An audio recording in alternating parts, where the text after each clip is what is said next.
Come and have a look. Can you show me where you found it? Brosnan said, reaching for his overcoat and peaked cap.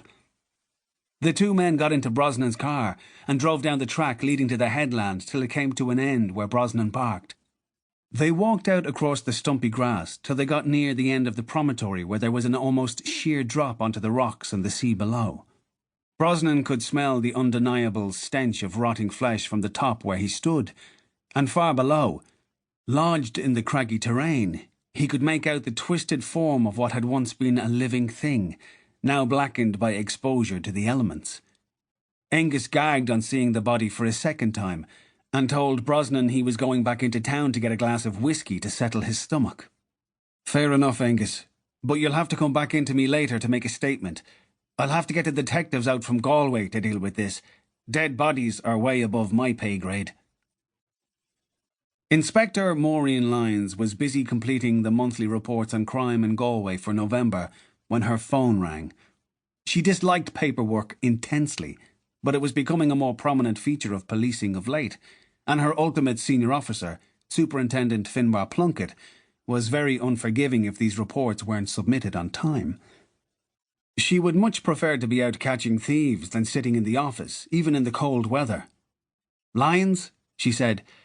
"Hello, Inspector. This is Pascal Brosnan out in Roundstone. One of the locals has found a body out here on the headland. I'm out there now. I need some backup and all the usual," Brosnan said in as near to an excited voice as the usually placid man could manage. "Take it easy, Pascal. It will be fine. Now, where exactly is this body, and do you know if it's male or female, clothed or naked, or anything else about it?" "I can't get down to it, Inspector. It's on the rocks out here. All I can tell you is that it's in an advanced state of decay. It smells awful, and it's all black. What do you want me to do?" "Well, stay there in any case. Can you cordon off the area? I have to meet Superintendent Plunkett in half an hour, but I'll get Eamon and Sally out to you." "Have you told Sergeant Mulholland?" Lyons asked. "No, not yet. I called you first," Brosnan said, calming down a little now that he had some moral support. "OK. Well, call him as soon as we're finished here, and he'll be able to get someone out to you as well. It will take Eamon 45 minutes to get there, and try and preserve the site as best you can, Pascal, OK? Before you go, Pascal, does it look like natural causes, like maybe someone just slipped off the high ground?" she said. "God, I don't know. There's been no one reported missing recently, though I suppose it could have been a tourist," Brosnan said. "Hardly, at this time of year, Pascal. But I suppose you never know. Oh, and can you text me the coordinates of the location so I can give Eamon proper directions?" Lyons said. "Right, no bother.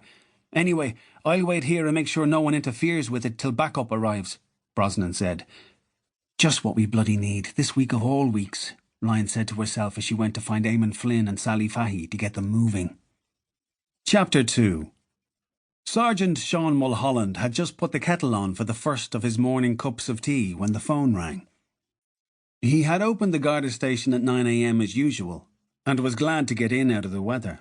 The thin northwesterly breeze was making it feel a lot colder on the streets of the small town than the actual temperature warranted. Mulholland was in his late 50s and could have retired earlier from the force, but had elected to stay on for a few more years. He was a confirmed bachelor and had few interests other than his work, and a bit of coarse fishing on any of the many lakes that surrounded the town.